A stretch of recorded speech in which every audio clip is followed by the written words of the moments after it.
हर हर महादेव दोस्तों, कैसे हैं आप सब। तो आज मैं स्टिचिंग से रिलेटेड एक छोटी सी जानकारी लेकर आई हूँ। ये बिगनर्स के लिए है। मैं बार बार जो भी वीडियोस बनाती हूँ बिगनर्स से रिलेटेड बनाती हूँ, क्योंकि जो हम स्टिचिंग ऑलरेडी जानते हैं उन्हें मुझे नहीं लगता है कि मेरी वीडियो देखने का उतना होगा। लेकिन फिर भी जो बिगनर्स है उन्हें बहुत ज़रूरत होती है। और आज का वीडियो उन बिगनर्स के लिए है जो बिगनर्स तो हैं, पर उन्हें कुछ भी नहीं पता है। कुछ भी मतलब कुछ भी नहीं पता है। एक मेरी फ्रेंड है, वो कल आई और बोल रही है कि मुझे स्टिचिंग सीखना है, पर मुझे समझ में नहीं आता है। जो भी मैं स्टिचिंग से रिलेटेड वीडियोस देखती हूँ उसमें बोलते आर्म होल इतना ले लो, तो टक्स पॉइंट ये है, तो क्रॉस पट्टी ऐसे निकालते हैं, तो नेक का ऐसे कटिंग करते, ये सब होता क्या है। अब आप समझ रहे हैं कि मैं बिगनर्स से भी स्टार्टिंग क्या बोल रही हूँ। बिगनर्स वो होते हैं जिन्हें आपको ये पता है कि मेज़रमेंट टेप को कैसे पकड़ना है, सीज़र को कैसे पकड़ के कट करना है, क्योंकि उन्हें ऑलरेडी स्टिचिंग में इंटरेस्ट है, तो वो सीखने के लिए आए। पर कुछ लोग ऐसे होते हैं जिन्हें आम इमली कुछ नहीं पता और उन्हें ऑल ऑफ सडन शौक होता है कि मुझे सीखना है। पर उन्हें वीडियो देखने बैठ जाते यूट्यूब पर, उन्हें ये समझ में नहीं आता कि आर्म होल किसको कहते हैं। तो उसी सब टाइप की एक मेरी फ्रेंड है। अब उसे इंटरेस्ट हुआ है, फिर मुझे लगा कि बहुत से ऐसे लोग होंगे जिन्हें नहीं पता होगा। तो आज मैं आपको फुल जानकारी दे रही हूँ। सबसे पहले शोल्डर इसको बोलते हैं। ये तो नॉर्मली हम लोग सभी जानते हैं कि शोल्डर इसको बोलते हैं। शोल्डर इसको बोलते हैं। अब शोल्डर का मेज़रमेंट कैसे निकालते हैं, तो वो बोलते हैं कि शोल्डर 7 पे लो, 5 पे लो, तो 2 माइनस कर दो, तो 2 जोड़ 2 से प्लस कर दो। ये क्या होता है? करेक्ट है। शोल्डर हम ऐसे करके लेते हैं। शोल्डर का नापने का भी तरीका होता है। यहाँ पे एक हड्डी रहती है, एक हड्डी से दूसरे हड्डी पे, ठीक है। तो नॉर्मली 14, 13, 12, 11 ऐसे करके होता है, ठीक है। मेरा 14 है। तो जब हम शोल्डर का नाप लेते हैं तो 14 पे जो हमारा है उसको हम ऐसे करके, ये मेज़रमेंट टेप को 14 पे रख के ऐसे फोल्ड कर लेते हैं डबल पे, तो 7 आएगा। तो अभी हम मोटा मोटी कुछ बड़ा गल्ला छोटा गल्ला का कटिंग नहीं कर रहे, सिर्फ आपने बता रहे कि शोल्डर का माप कैसे लेना है। तो 14 का आधा 7 हो गया, आपने ये पता चल गया कि 7 है। दूसरा कि हमें फुल बस्ट, क्योंकि जब हम शोल्डर ब्लाउज़ बनाते हैं, अभी मैं आपको बता रही हूँ कि किसी भी लेडीज़ का ब्लाउज़ बनता है तो लेडीज़ का बॉडी कैसा होता है कि यहाँ से फ्लैट होता है, फिर यहाँ से फुला हुआ रहता है, फिर नीचे फ्लैट होता है, ठीक है। तो हमें सबसे पहले यहाँ का मेज़रमेंट लेना रहता है, यहाँ का ले लिया, फिर यहाँ का लेना रहता है, ठीक है। फिर फुल बस्ट का लेना रहता है, फिर नीचे का लेना रहता है। तो वो हो गया। तो फुल बस्ट का आपको अंडर आर्म्स के पास से लेना रहता है। अब जो होगा उसको आपने लिखना है। फुल बस्ट जो सबसे उभार वाला जगह रहता है उसको फुल बस्ट बोलते हैं। फिर लोअर बस्ट, फिर नीचे उभार के एकदम नीचे जहाँ आपका उभार ख़त्म हो रहा है उसको बोलते हैं लोअर बस्ट, ठीक है। अब क्रॉस पट्टी जो लोअर बस्ट के नीचे उसको एकदम अच्छे से होल्ड किए रहता है, ऐसे करके पट्टी जो जाता है उसको क्रॉस पट्टी बोलते हैं। ये भी आप समझ गए। आर्म होल मतलब ये आपका अंडर आर्म्स के माप को बोलते हैं आर्म होल। तो उसका भी मेज़रमेंट ऐसे करके लिया जाता है, ठीक है। अभी मैं आपको स्टार्टिंग बता रही हूँ। No plus, no minus, no इतना में इतना भाग करो इतना आएगा, वो सब कुछ नहीं। सिर्फ आप अभी नाम जान लो। तो इसको आर्म होल बोलते हैं, ठीक है। इतना आपने समझ लिया। और फिर बोला गया था बस्ट पॉइंट कैसे निकालना, उसने जो मुझसे क्वेश्चन किया था। तो बस्ट पॉइंट, हर किसी का बस्ट पॉइंट अलग होता है, ठीक है। बस्ट पॉइंट बोलते किसको है? जो सबसे पहले उभार वाला जगह होता है, वहाँ पे हम मेज़रमेंट टिप को यहाँ रखेंगे, उभार वाली जगह पे रखेंगे। तो जो भी आता है उसको हम बस्ट पॉइंट बोलते हैं। नॉर्मली 28 से लेकर 31-32 तक का 8 मतलब 9 साढ़े 9 होता है।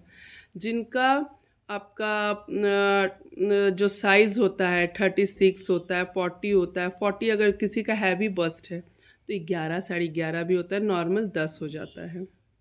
दोनों बस्ट के बीच के पॉइंट को भी आपको बीच का टक्स ऐसे लगाना पड़ता है। तो वो 8 होता है। तो 8 का -½ कर देना है सिर्फ, बस आपने जितना है उसका फोल्ड कर देना मेज़रमेंट टिप, तो 8 हो जाएगा, तो 4 हो जाएगा, तो 4 यहाँ पर हो गया। क्रॉस पट्टी आपको पता ही, मैंने बता दिया। तो जो अब बिगनर्स है उन्हें ये स्टिचिंग का वीडियो देखने में कि हम एक कटोरी कट ब्लाउज़ देखते हैं, सीख जाऊंगी और कर लूँगी, उन्हें लैंग्वेज ही समझ में नहीं आ रही है, क्योंकि वो भाषा उनको समझ में ही नहीं आ रही है कि कटोरी कट में कटोरी किसको बोलते हैं, क्रॉस पट्टी किसको बोलते हैं, टक्स किसको बोलते हैं। उसे टक्स नहीं पता था मेरी फ्रेंड को कि टक्स किसको बोलते हैं, क्या टक्स, 4 टक्स, 5 टक्स क्या। तो जो नॉर्मल हम लोग प्लेटिंग करते हैं उसको टक्स बोलते हैं, ठीक है। तो यहाँ का अब उभार को हमको ठीक करने के लिए, अब जैसे यहाँ पे उतना ही ढीला तो नीचे नहीं रहेगा ब्लाउज़ को यहाँ फिटिंग करना है, तो यहाँ पे हमें ऐसे क्रॉस करना पड़ता है, मतलब इसको कपड़े को फोल्ड करना पड़ता है, प्लेट देना पड़ता है, तो उसको टक्स बोलते हैं। एक यहाँ लगेगा, 4 टक्स में 1 टक्स ब्लाउज भी बनता है, एक यहाँ पे लग के हो गया। 4 टक्स में एक यहाँ लगेगा, एक यहाँ लगेगा, एक यहाँ 3 हो गया, एक साइड में से 4 हो गया, 4 टक्स। प्रिंसेस कट में क्या होता है कि यहाँ पे एक बड़ा सा टक्स लगेगा, उसी को सिलाई यहाँ पे एक छोटा सा टक्स, उसी को हमें शेप देते हुए स्टिच करना रहता है। कटोरी कट ब्लाउज किसको बोलते हैं, ये वाला यहाँ से कटोरी जैसा बनेगा और यहाँ पे क्रॉस पट्टी लगेगा, तो वो कटोरी कट। उसका फ्रेम अलग होता है, उसका फर्मा अलग होता है, उसका मेथड अलग होता है। जितने भी ब्लाउजेज है, अगर आप सही मायने में सीखने में हो तो बहुत ईजी है। कोई भी ब्लाउज़ हार्ड नहीं है, ना कटोरी कट ब्लाउज़ हार्ड है, ना प्रिंसेस कट ब्लाउज़ हार्ड है, ना 4 टक्स ब्लाउज़ हार्ड है, कोई हार्ड नहीं है। लोग एक ह्यूमर उड़ा देते कि कटोरी कट बहुत ज़्यादा हार्ड होता है, कोई हार्ड नहीं होता है, बस प्रैक्टिस आपने करना है। एक बार मेथड समझ में आ जाएगा आपको, कोई हार्ड नहीं लगेगा। तो स्टार्टिंग आपने यहाँ से करना है कि आपको पता होना चाहिए कि इसको कैसे करते हैं, मेज़रमेंट कैसे इसका लेते हैं, आर्म होल किसको बोलते हैं, आर्म होल का कैसे लेते हैं। अब गला हमें लेना रहता है, तो गला का हम ऐसे करके लेते, तो इसको फ्रंट गला बोलते हैं। ऐसे ही हम बैक गला का भी लेंगे। तो ये हो गया। क्रॉस पट्टी यहाँ से लेते हैं, यहाँ से, तो आपको पता चल गया कि क्रॉस पट्टी कैसे लेना है। जहाँ हमारा उभार खत्म हो रहा है उससे ½ इंच या 1 इंच नीचे से हमें क्रॉस पट्टी लेना है, क्योंकि 1 इंच इसलिए मैं बोल रही हूँ क्योंकि ऊपर का कपड़ा नीचे का कपड़ा दोनों स्टिच होगा, तो हो जाएगा 1 इंच। वो तो क्रॉस पट्टी किसको बोल रहे हैं ये भी आपने पता चल गया। टक्स किसको बोलते हैं ये भी आपको पता चल गया। 4 टक्स में कितने टक्स लगते हैं ये भी आपने पता चल गया। कटोरी कट कैसे होता है, प्रिंसेस कट कैसे होता है, मेन यही है। और इसी में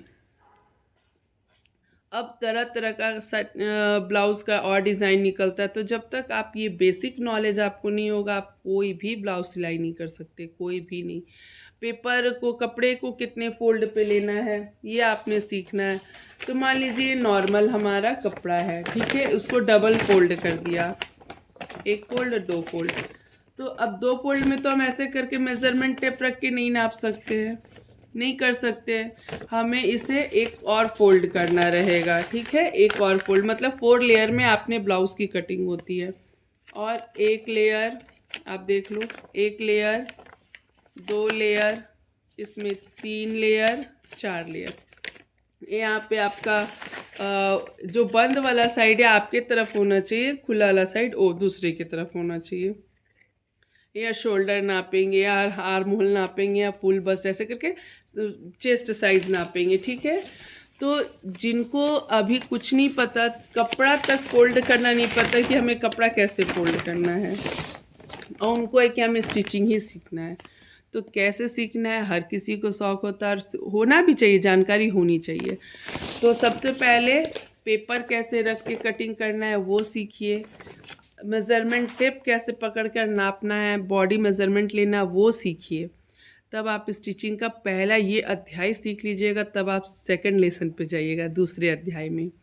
आई थिंक कि आपको मेरी जानकारी पसंद आई होगी, और जो भी बिगनर्स हैं जिन्हें सीखने में इंटरेस्ट है तो उनको और सीखने की ओर में एक कदम और आगे बढ़ पाएंगे। चलिए रखती हूँ यहीं पे, धन्यवाद।